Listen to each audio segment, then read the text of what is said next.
Hello, everybody. It is February 2nd, Groundhog Day, 2018, 5:55 p.m. Eastern Standard Time.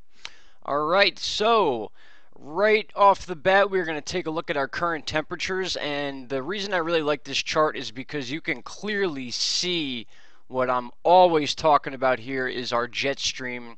And once again, I know it may be repetitive to some of you, but it is very important to understand this. When you see these dips down this way, that is why you see these temperatures down in these southern states, guys. 29 degrees, 23, 29, 40. South Carolina, the coast of South Carolina is 40 degrees. And as we move up, it just gets lower and lower. And then we are in deep freeze territory in New York, over the Great Lakes, all the way up into Vermont, Maine, so on and so forth. So, once again, when you see dips like this is the reason why we have been getting basically this conveyor belt of storms that have been coming. Now, it doesn't matter whether these moisture systems begin down in the south and move up, or if they are systems that begin in the west and then move west to east across the Great Lakes, causing that lake effect snow. Any moisture, regardless of where it comes from, once it hits these temperatures, guys, it is snow, it is ice, and it is ugly. So, I just want to make sure I drill that into everyone's heads, because I'm telling you right now, the jet stream is not only the determining factor for our hurricane season, it also is the main determining factor for our winter season, especially in the month of February, when the Northeast is most likely to get hit with storms like this. Now, we have had an active season already. If I show you the name chart, the next storm on the line is Liam, then we have Mateo, Noah, and then Oliver. Now, I don't think that the next 3 to 4 systems will all be named, although it's very possible. I do expect to see at least Liam and Mateo within the next 2 weeks, and I'm going to show you why. So we've already had 11 significant named storms this season, so we're moving right along this list. Now, once again, with the temperatures here, I want you to focus on the low dip in the jet stream. We're going to move on to tropical tidbits here to show you how all these systems are in agreement to be flowing right over the Northeast, and even some, depending on how far down that the jet stream dips, will determine how often or how much snow states in these areas will get. Northeast absolutely will be getting snow in the next 2 weeks. 2 of these are going to be pretty significant. So I have you set for February 1st right now. That was yesterday. Just to give you an idea of what some of you experienced and what these colors mean. So I'll move now to the 2nd, which is today. For most of us, it has cleared up. There are some areas in northern New York that are still getting snow. I believe right now in these areas in South Carolina, North Carolina, Georgia, that is precipitation, not so much snow. It may be cooler. It is cold, but I don't think it's cold enough for there to be snow at this point. Now, that is not my concern, because that has come and gone. Now, our next round is expected for Sunday through Monday, 4th and the 5th. So I'm going to move forward to the 3rd. Here is the 4th, and you can see the moisture system right here is moving across almost in a northeast pattern across the Great Lakes. May not do much damage to the Great Lakes, but again, guys, it all depends on how low that jet stream is. It depends on how cold these temperatures are going to be once this moisture passes over. So for our round 1 is between the 4th and 5th, which is Sunday and Monday, Super Bowl Sunday, and then the Monday following. It should be cleared out by then. So you can see we are still in the 4th now. There are coastal areas here that will more than likely get snow from this. I'm not exactly sure on accumulations yet. That will be for a separate video. Okay, and as we move to the end of the 4th, you can see we have precipitation all the way from Florida, all the way up through Maine. The entire coastal plain will be dealing with moisture. Now, again, these southern states, I don't expect to be getting snow and ice. This will be more rain-making type deal down here. But these coastal areas, because of the jet stream, which I will show you on this chart, we will match up the days. You can see here we are at February 3rd, deep dip right here. The dip ends right around New York, so you can see why New York and northeast Pennsylvania, and then areas of Buffalo, and then on to Massachusetts and Vermont and Maine, all very, very cold right now. So as we move forward, here is the 4th. This storm is expected to move out by the 5th. It does get pretty intense here. Now again, guys, things can change. This could shift over to the left. It could shift over to the right. So I am not ruling out the fact that there could be some significant snowfall in this part of the Northeast. All right, so that is round 1. Now round 2, we get a little bit of a break on the 6th, it looks like, as I move forward. This is the 6th now. We got some spotty areas in New York that could see some snow or some of that sloshy weather. We have a little bit of a rise in the jet stream at that point, which is a good thing. But here comes the 7th and 8th, which is Wednesday of next week through Thursday. Here's the 7th. And then by the 8th, you can see that we are dealing with more coastal stuff. Now, this is also a time where the jet stream is going to dip real low. So we're talking Delaware, New Jersey, Long Island, the southeast areas of New York, and then Massachusetts once again. This could all very well be snow. I'm not sure yet if it will be a named storm. My main concern, as I said in the previous video, is the one coming right after this, which is the 11th, which could be the 11th through the 15th. So this could be a multi-day storm we're dealing with, and that will be, excuse me, about 8 days from now, which is next Sunday through Thursday. Now, some of the models are not in agreement with this, but this model is the one I usually rely on. It's usually pretty accurate, and that's the CMC model. Now, yes, I'm on the CMC right now. So here's February 9th. You can see we get a little bit of a break. Let me move up so I can move the bar across here. All right, so we have a little bit of moisture. Again, depending on how cold it is, these little areas could get the snow. And I've been showing videos and a lot of pictures from my area where I'm in northeast Pennsylvania, which once again were picked up by the Weather Channel. Some of the higher elevations got significant snow from little tiny moisture areas like this. So this cannot be ruled out. But once again, my main concern is what's coming right after that, and that happens to be a system that begins down near Texas and near the Gulf, where it's going to be a little warmer down there. So right here it'll be rain, but you'll notice really quickly as this moves up on the 11th, we could be dealing with a double system. Now we have this up here in Canada, which is a moisture system, and then we have a dip in the jet stream right behind here. You can see how these lines come down. That's a dip, so that means cold weather is right behind this moisture system. And these deep purples, the deeper the color you see, the more moisture there is. Now check this out. From the 11th, we move forward, and also within the 11th, this is about 8 hours into the day. Look at some of these areas, guys. Central New York, most of central Pennsylvania. Again, I don't believe we will get significant snowfall in these areas. It will be a lot of rain.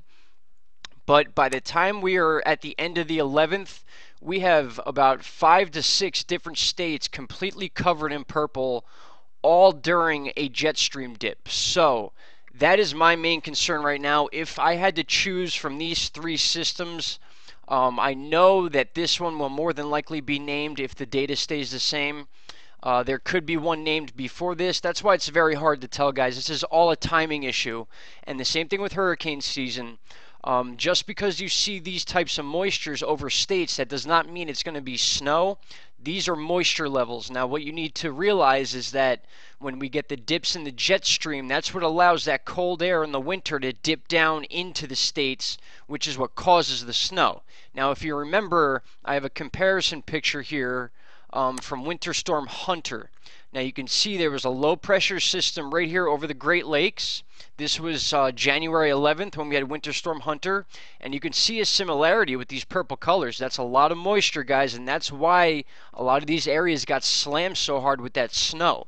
Now, I'm not saying this is the exact situation, but it's very similar. We have multiple states covered in this deep purple color. The low is a little bit higher, so I expect the jet stream dip to be a little bit more shallow down in this area. But nonetheless, guys, this deep purple, this could be something just like Hunter. It could be just as bad as Grayson if this data stays the same. And another thing I want you to pay attention to, which we also talk about during hurricane season, is the high pressure in the Atlantic Ocean. Now think of the high pressure here as a pressure bubble. It's almost like a wall. That's why when you see these systems moving up the coast, they are pinned against the coast and they don't move out into the ocean. The high pressure circles here basically are, like I said, they're basically like a bubble and the weather wraps around them. So if I move forward, you can see that the moisture follows around these high pressure areas in the ocean. And that is also why hurricanes, after they come off the West African coast, they move along this belt. And if they choose to come up the East Coast, they're following a pressure in the Atlantic Ocean. And that's why they stay south until pressure is released, and then they naturally want to move up. Same thing with Hurricane Irma.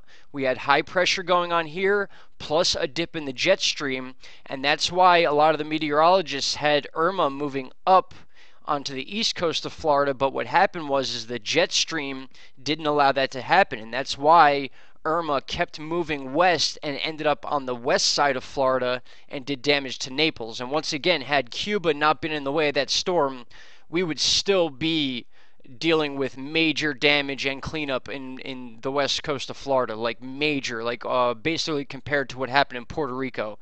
That's how serious that storm was, guys. So that little bit of a touch on Cuba is what really saved the west coast of Florida. Now again, hurricane season's a whole nother thing. We're 119 days away from that. I will be doing countdowns for that, as you all know. I'm very, very much into hurricanes, but we are dealing with very significant winter storms right now. So you can see with your own eyes, guys, we have a deep dip right here. We have plenty of moisture going on. Again, this is February 11th, so it is out there with enough time to change. This could happen a little more into the west. It could happen a little more out to the east. But nonetheless, this is something to prepare for because we're dealing with not one, not two, not three, and even after this, possibly a fourth system all within about 15 to 16 days. So this is basically like a conveyor belt of storms we're getting. Now, to explain very quickly, I want to use other charts to do this in another video, but what I want you to picture is a global map. Now, if you were to be hovering over the Earth, like on Google Earth, for example, and you're facing down towards the North Pole, you'll notice the jet stream is like a big circle that circles the North Pole area, and what we're getting is a half of that circle. So picture this as the jet stream half, and then as you move up and around, it's like a big circle. And now we have a system that is out in the far west here in the ocean that is affecting these wobbles. And as this is spinning in a counterclockwise motion, it's causing these wobbles and it's causing these deep dips in the jet stream that we're not used to really seeing as far as temperatures in these states go. So I will do more explaining into that. For now, what you should really focus on is what the jet stream does from the west parts up into the upper west U.S. and then across all the way to Maine. So that's what we're focused on now.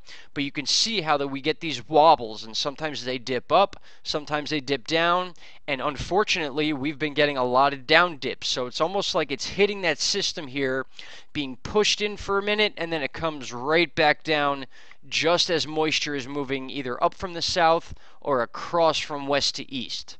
So back to Tropical Tidbits. We're going to run through this one more time. I'll back us up to current time, and we will look at these three systems that we could be dealing with. Like I said, all within the next 2 weeks, we could have 4 significant snow systems, all depending on the jet stream, all depends on temperature. So here we go. Here is the third again. We just had this system pass. You can see it expanded as it reached cooler waters and then headed toward the UK and Ireland. Now, here is the next one we're expecting, which will be a coastal issue. Again, that is around the 4th and 5th.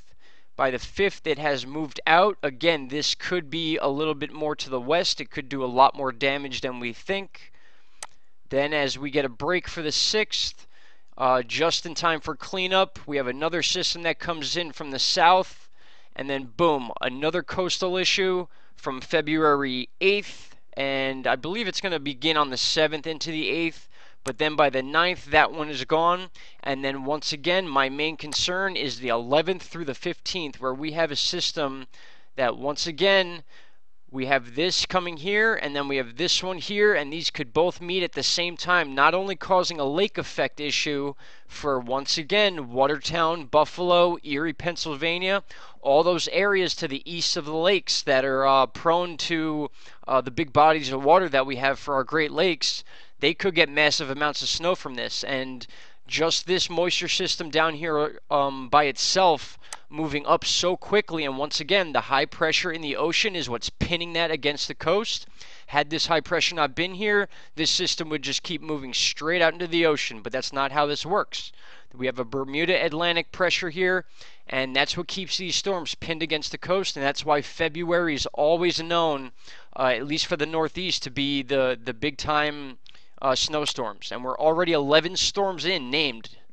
So there you have it. There's the 11th, and like I said, multiple state coverage here, guys. So those of you that live in these states, I would keep preparing, keep your snow blowers ready, make sure your shovels aren't broken, warm clothes, fill up on gas, do whatever you got to do to not be stuck in these situations, because like I said, every couple hours this could change, but a lot of these models are in an agreement that in the next week or so we're going to get another significant storm. And again, excuse me, I showed you compared to Hunter, this is looking very similar to me. If I were to move this one step further, these exact same states that you see where this purple is are exactly where these purple states are now. So the data is here, guys. This is what I'm trying to tell everyone. This is what I try to warn you about as far as these snowstorms come. I am very much convinced that this storm will be named. Again, I don't know if it's going to make it to Liam, Mateo, and Noah. I don't know if 3 of these will be named, but I know at least one of them will. So if it's Liam, then we're going to be dealing with a Liam storm that we may never see again. They may retire that one. Or if one of those first 2 storms become Liam, then that major storm between the 11th and the 15th would be Mateo, so on and so forth. And then obviously we have Oliver, Polly, Quinn, Riley, and we have a little ways to go, guys, but at this rate, it looks like we're going to cover this entire list, unfortunately. Now, I have another video I'm working on, which I'm going to release hopefully tonight. It's more of a global weather deal, and I'm focusing on cyclones and water temperature.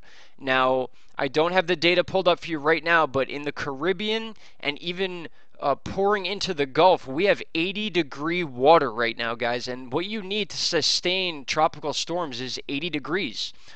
Anything higher than that is a little more favorable to create those storms. And I'm not saying by any means that we're going to see tropical storms this early in the season. I actually did a poll on my channel in the comments section asking people if they thought that we would see our first tropical storm in the month of April, May, or June. And so far, the popular number is April. Last year was the first time since 2003 we had a tropical storm in April. We've had them... and that the last time before that was 1950. So in the last 10 years, we've had 2. After last hurricane season and the conditions that I'm noticing now, I would not be surprised to see 1, if not 2, tropical storms, possibly even a hurricane in late April, early May. That is far off. I know I shouldn't even be mentioning that right now. Right now, we should be focusing on the Northeast and these storms and these massive dips we're getting in the jet stream. And it just is what it is, guys. This is weather, and it's a lot of factors at play. It's not so much just moisture moving up and down. We have many factors at play. We have high pressure bubbles here that keep everything pinned to the coast. We have lots of moisture coming from the south. We have moisture coming from the west to the east. And then it's all timing. If it meets when we have low dips, that's when we get those big storms. So that's what I'm trying to relay to you guys. That's what I guys want you to learn and to know. It helps because a lot of times when you're watching the Weather Channel or any of your local weather, they use lingo that is hard to understand. They don't go into detail like this and explain exactly what this stuff means. So what I'm trying to do is give you guys an extra day or 2, if anything, or if any time to help you prepare for stuff like this. This is very significant. So once again, this is what I have for you right now. This is the latest on our next 2 weeks.